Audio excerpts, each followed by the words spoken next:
नमस्कार, उत्तराखंड समाचार में आपका स्वागत है। मैं सुरेंद्र रावत। सबसे पहले मुख्य समाचार। यूसीसी को लेकर भाजपा कांग्रेस आमने सामने। किशोर उपाध्याय ने विशेषकर महिलाओं के लिए यूसीसी को बताया बेहतरीन पहल, तो सूर्यकांत धस्माना ने यूसीसी को जुमला करार दिया।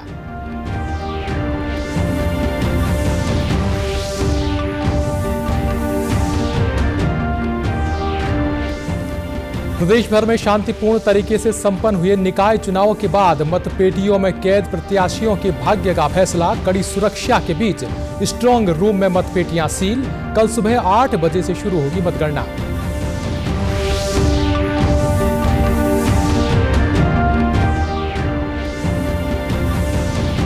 और भारतीय मानक ब्यूरो देहरादून ने हल्द्वानी में की कार्यशाला आयोजित। औद्योगिक मानकों की उपयोगिता को लेकर दी जानकारी। आम उपभोक्ताओं को जागरूक करने पर दिया जोर। और अब समाचार विस्तार से।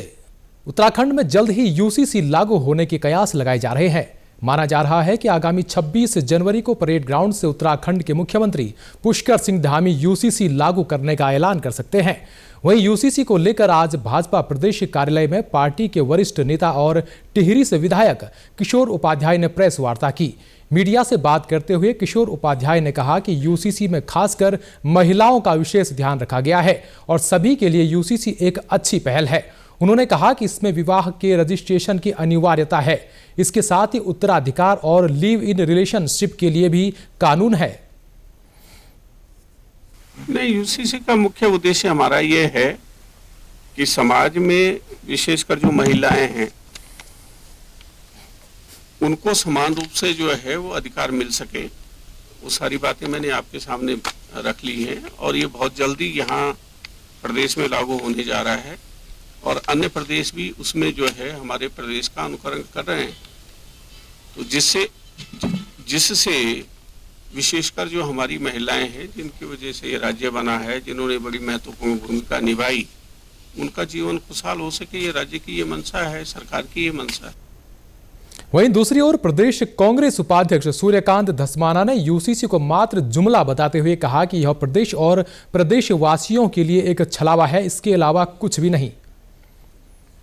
जितनी भी जनजातियां राज्य में रहती हैं, क्या भाजपा उनको इस राज्य का नागरिक मानती है नहीं मानती है? अगर उनको नागरिक मानती है तो ये उन पर लागू ही नहीं होता। तो जो कानून लागू नहीं होता एक वर्ग के ऊपर, वो यूनिफॉर्म कैसे हो सकता है, समान कैसे हो सकता है? इसलिए ये बिल्कुल बकवास है। यूसीसी ये है ही नहीं, ये केवल लोगों में विभाजन डालने के लिए, लोगों को विभाजित करने के लिए यूसीसी का जुमला इन्होंने छोड़ा हुआ है। राष्ट्रीय मतदाता दिवस के दृष्टिगत मुख्य सचिव राधा रतूड़ी ने आज सचिवालय परिसर में मतदाता शपथ कार्यक्रम के तहत सभी अधिकारियों और कर्मचारियों को मताधिकार के प्रयोग की शपथ दिलाई। मुख्य सचिव ने सचिवालय के समस्त कार्मिकों को लोकतंत्र में अपनी पूर्ण आस्था रखते हुए देश की लोकतांत्रिक परंपराओं की मर्यादा बनाए रखने और स्वतंत्र, निष्पक्ष एवं शांतिपूर्ण निर्वाचन की गरिमा को अक्षुण्ण रखते हुए निर्भीक होकर किसी भी प्रलोभन से प्रभावित हुए बिना सभी निर्वाचनों में अपने मताधिकार के प्रयोग की शपथ दिलाई। भारतीय मानक ब्यूरो देहरादून इकाई ने नैनीताल जनपद के हल्द्वानी में एक कार्यक्रम आयोजित किया। इसमें औद्योगिक मानकों की उपयोगिता को लेकर जानकारियां दी गई। कार्यशाला में वक्ताओं ने औद्योगिक इकाइयों और आम उपभोक्ताओं को जागरूक करने पर जोर दिया। कार्यक्रम में सितारगंज, काशीपुर और रुद्रपुर के औद्योगिक क्षेत्र से जुड़े उद्योग के प्रतिनिधियों ने भाग लिया।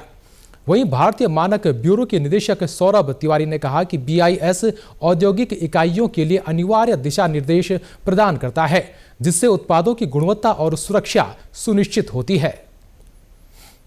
आज भारतीय मानक ब्यूरो ने हल्द्वानी क्षेत्र में कार्यक्रम का आयोजन किया। ये एक इंडस्ट्रियल मीट थी जिसमें कि हल्द्वानी क्षेत्र के जो नियर बाय एरियाज हैं, सितारगंज में, रुद्रपुर में और काशीपुर में, जहाँ पर बड़ी बड़ी औद्योगिक इकाइयाँ हैं, उनको आज इनवाइट कर हमने एक चर्चा करी कि कैसे औद्योगिक इकाइयाँ भारतीय मानक जो हम बनाते हैं उनके संवर्धन में, उसके निर्माण में, उसके प्रचार प्रसार में अपना योगदान दे सकती हैं। ब्यूरो राष्ट्रीय मानकीकरण निकाय है और इसकी उपयोगिता यहीं से समझ में आती है कि आज आम उपभोक्ता के जीवन में जितने भी उत्पाद हम लोग कंज्यूम करते हैं, जो कंज्यूमर प्रोडक्ट्स हमारे हैं, उन सब के भारतीय मानक ब्यूरो ने बनाए हैं। परंतु अभाव इस बात का है कि आम जनमानस इससे परिचित नहीं है। और दूसरा, जो औद्योगिक इकाइयाँ हैं उनको भी ये समझना है कि भारत सरकार समय समय पर गुणवत्ता नियंत्रक आदेश के माध्यम से ऐसी बहुत सी वस्तुएं हैं जिनको अनिवार्य प्रमाणीकरण में ले आती है। उदाहरण के लिए जैसे हम देखें तो टॉयज़ हैं, फुटवेयर्स हैं, यहाँ तक कि भवन निर्माण में होने वाली बहुत सामग्री हैं, वो सब भारतीय मानक ब्यूरो के ISI सर्टिफिकेशन में मैंडेटरी हैं। परंतु कुछ अभाव सूचना का होने की वजह से कुछ औद्योगिक इकाइयाँ इसके बारे में नहीं जान पाती।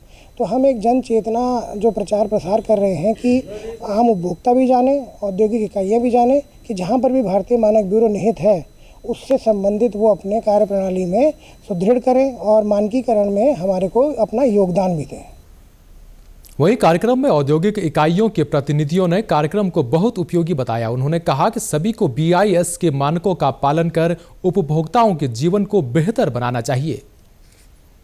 हमने ये फंक्शन अटेंड किया और बहुत ही अच्छा फंक्शन रहा है और अक्सर ये फंक्शन BIS की तरफ से होते रहते हैं और हम मैन्युफैक्चरिंग यूनिट्स को इसके बारे में बहुत अच्छी जानकारी मिलती है। जो भी नए अपडेट्स होते हैं वो हमें इस फंक्शंस में, इन इवेंट्स में मिलते रहते हैं। ये हमारे लिए बहुत यूज़फुल इवेंट्स हैं और हम रेगुलरली, और हमें बहुत अच्छे से इनवाइट किया जाता है और हमें रेगुलरली इसके बारे में जानकारी मिलती है और हम भी कोशिश करते हैं कि हम इसको अटेंड करें ज़्यादा से ज़्यादा। पौड़ी गढ़वाल में नगर इकाइयों के लिए औसतन 63.05% मतदान रहा। सबसे अधिक मतदान नगर पंचायत स्वर्गाश्रम जोंक में 79.6% रहा। वहीं सबसे कम नगर पालिका पौड़ी क्षेत्र में 60.41% रहा। मतदान के बाद देर रात से लेकर आज सुबह तक पोलिंग पार्टियां मत पेटियों को जमा कराने राजकीय महाविद्यालय परिसर पहुंचे। राजकीय महाविद्यालय परिसर कोटद्वार में बने स्ट्रांग रूम में कड़ी सुरक्षा के बीच मत पेटियों को बंद कर सील कर दिया गया और इसका जिम्मा उत्तराखंड विशेष पुलिस बल को सौंप दिया गया। RO और पौड़ी गढ़वाल के ADM अनिल गबरियाल ने बताया कि नगर निगम कोटद्वार और नगर पालिका दुगड्डा में नगर इकाइयों के लिए हुए चुनाव शांतिपूर्ण रूप से संपन्न होने के बाद स्ट्रांग रूम में सभी मतपेटियों को सुरक्षित रख दिया गया है। उन्होंने कहा कि अब यह स्ट्रांग रूम कल 25 जनवरी को सुबह खोला जाएगा और फिर मतगणना शुरू की जाएगी। हमारे 108 बूथ में आज की तिथि में लगभग 63 पॉइंट से अबव हमारा मतदान का प्रतिशत रहा है और सारे के सारे जितने भी बॉक्सेस थे हमने स्ट्रांग रूम में सील कर दिए हैं।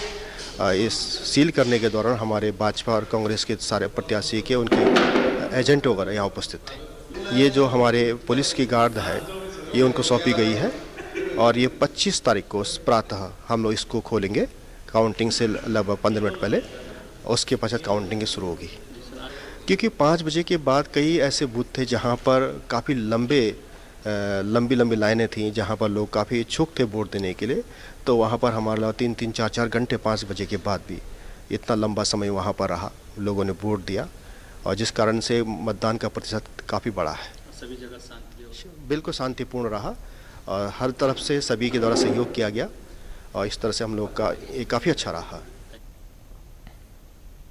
हरिद्वार जनपद में कल हुए 14 नगर निकायों के चुनाव संपन्न होने के बाद मतपेटियों को सील करके स्ट्रांग रूम में पहुंचा दिया गया है, जिसकी कड़ी सुरक्षा की जा रही है। हरिद्वार जनपद में कल औसतन लगभग 71% मतदान हुआ। हालांकि हरिद्वार में भी भारी संख्या में लोगों ने वोटर लिस्ट में उनका नाम गायब होने की शिकायत दर्ज कराई। निकाय चुनाव संपन्न होने के बाद अब प्रत्याशियों का भाग्य मत पेटियों में बंद हो गया है और कल मतगणना के बाद ही प्रत्याशियों के भाग्य का फैसला होगा। रिटर्निंग ऑफिसर लक्ष्मी राज चौहान ने बताया कि 25 जनवरी को सुबह 8 बजे से मतगणना शुरू हो जाएगी। मतगणना 8 चक्र में होगी, जिसके लिए मतदान कर्मियों की ड्यूटी 2 शिफ्ट में लगाई गई है। उन्होंने बताया कि मतपेटियों की कड़ी सुरक्षा की जा रही है और प्रत्याशियों के प्रतिनिधि भी स्ट्रांग रूम के आसपास मतपेटियों की सुरक्षा के लिए डेरा डाले हुए हैं। उन्होंने बताया कि हरिद्वार में कुल 25 टेबल लगाए गए हैं, जिसमें मेयर और सभासद प्रत्याशियों के मतदान की गणना की जाएगी।